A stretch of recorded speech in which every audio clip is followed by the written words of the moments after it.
Respected teachers and my dear friends, my name is Pratibha Pradasini Pujari. I read in grade 1 in St. Teresa School. Today, I'm going to recite a poem on environment.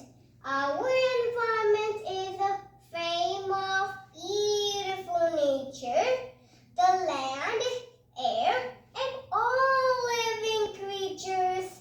It is our great supplier and a best friend too.